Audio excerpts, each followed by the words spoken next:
Hello viewers, आज हम लोग सुन रहे हैं श्री शिव महापुराण रुद्र संहिता पार्वती खंड द्वितीय अध्याय का तृतीय दिन। समय निकालकर सुनिए, समझिए। अगर आपको पसंद आता है तो आप लाइक और शेयर जरूर करिए। हमारे पुराण हैं, हमारे लिए हैं। चलिए, ओम श्री गणेशाय नमः, ओम एम सरस्वत्यै नमः, ओम श्री सद्गुरुदेवेभ्यो नमः, ओम श्री स्कंद सहित उमा महेश्वराभ्याम नमः, ओम नमः शिवाय। आज जो है पोषी पूनम है, पौष मास की पूर्णिमा है। आप सबको शुभकामनाएं। चलिए, कल हम लोग जहाँ पे रुके थे कि सनत कुमार जो हैं तीनों जो कन्या थी मैना, धन्या और कलावती पे गुस्सा हो गए थे और उन्होंने उनको बोला कि अभिमान से भरी हुई तुम लोगों ने न तो हमारा अभ्युत्थान किया और ना ही अभिवादन किया। तुम लोग नर भाव से मोहित हो गई हो, अतः इस स्वर्ग से दूर चली जाओ और अज्ञान से मोहित होने के कारण तुम तीनों ही मनुष्यों की स्त्रियां बनो। इस प्रकार तुम लोग अपने कर्म के प्रभाव से इस प्रकार का फल प्राप्त करो। कल हमने जो श्लोक सुना था अंत में, उसका अर्थ पठन अभी बता दिया। अभी आज का श्लोक पठन। ब्रह्मोवाच इत्याकर्ण्य च साध्व्यस्तास्तिस्रो अपि चकितभ्रूष्यं पतित्वा पादयोस्तस्य समूचूर्णतमस्तकाः। ब्रह्मा जी बोले, यह सुनकर वे साध्वी कन्याएं आश्चर्यचकित हो गई और उनके चरणों में गिरकर विनम्रता से सिर झुकाकर कहने लगी। पितृतनया ऊचुः मुनिवर्य दया सिंधो प्रसन्नो भव चाधुना त्वत्प्रणामं वयं मूढ़ाः कुर्महे स्मन भावतः। पितृकन्याएं बोली, हे मुनिवर्य, हे दया सागर, अब हम लोगों पर प्रसन्न हो जाइए। हम लोगों ने मूढ़ होने के कारण आपको श्रद्धा से प्रणाम नहीं किया। प्राप्तं च तत्फलं विप्र न ते दोषो महामुने अनुग्रहं कुरुष्वात्र लभेम स्वर्गतिं पुनः। हे विप्र, अतः हम लोगों ने उसका फल पाया। हे महामुने, इसमें आपका दोष नहीं है। आप हम लोगों पर दया कीजिए जिससे हम लोगों को पुनः स्वर्गलोक की प्राप्ति हो।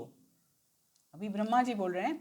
ब्रह्मोवाच श्रुत्वा तद्वचनं तात प्रोवाच स मुनिस्तदा शापोद्धारं प्रसन्नात्मा प्रेरितः शिवमायया। ब्रह्मा जी बोले, हे तात, तब उनकी यह बात सुनकर प्रसन्न चित्त वे मुनि शिवजी के माया से प्रेरित होकर श्राप से उद्धार का उपाय कहने लगे। सनत कुमार उवाच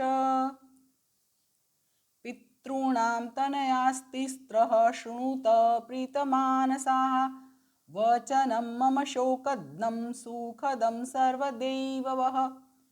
सनत कुमार बोले, हे पितरों की तीनों कन्याओं, तुम लोग प्रसन्न चित्त होकर मेरी बात सुनो।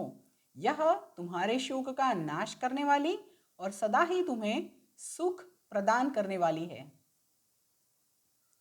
विष्णोरंशस्य शैलस्य हिमाधारस्य कामिनी ज्येष्ठा भवतु तत्कन्या भविष्यत्येव पार्वती।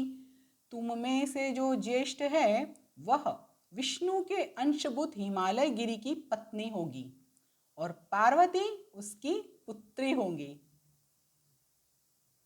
यहाँ पे दो श्लोक पठन साथ में है। धन्या प्रिया द्वितीया तु योगिनी जनकस्य च तस्याः कन्या महालक्ष्मीः नाम्ना सीता भविष्यति। वृषभानस्य वैश्यस्य कनिष्ठा च कलावती भविष्यति प्रिया राधा तत्सुता द्वापरान्ततः।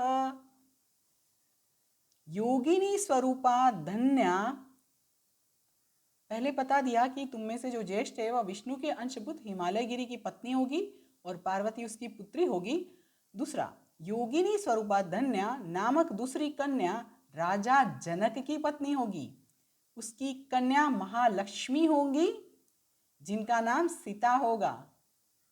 सबसे छोटी कन्या कलावती वैश्य वृषभान की पत्नी होगी जिसकी पुत्री के रूप में द्वापर के अंत में राधा जी प्रकट होंगी। देखिए यहाँ पर शिव पुराण, भगवत गीता, भागवत पुराण सब कुछ इंटरकनेक्टेड है। रामायण भी इंटरकनेक्टेड है, परंतु मैं यहाँ पे शिव पुराण रखती हूँ, भागवत पुराण रखती हूँ और भगवत गीता रखती हूँ, इसीलिए आपको वो तीनों नाम बताए मैंने। यहाँ पे आप जुड़े रहिए, हमारे पुराणों से जुड़े रहिए, जोड़ते रहिए, सुनते रहिए, सुनाते रहिए। उससे आगे फिर से 2 श्लोक पठन साथ में है। मेनका योगिनी पत्या पार्वत्याश्च वरेण च तेन देहेन कैलासं गमिष्यति परम पदम धन्या च सीतया शिरध्वजो जनकवंशजः जीवन्मुक्तो महायोगी वैकुंठम च गमिष्यति। योगिनी मेनका पार्वती के वरदान से अपने पति के साथ उसी शरीर से परम पद कैलाश को जाएगी तथा यह धन्या जनक वंश में उत्पन्न जीवन मुक्त तथा महायोगी शीरध्वज को पति रूप में प्राप्त करके सीता को जन्म देगी तथा वैकुंठ धाम को जाएगी। इससे आगे जो है कलावती की बात हो रही है, परंतु हम लोग यहाँ पे रुककर इससे आगे कल सुनेंगे। सुनिए, जुड़े रहिए। पसंद आता है आपको तो ज़रूर से लाइक करिए, शेयर करिए। हमारे पुराण हैं। अभी के लिए आप सबको ओम नमः शिवाय। चलिए, ओम नमः शिवाय, ओम नमः शिवाय, ओम नमः शिवाय।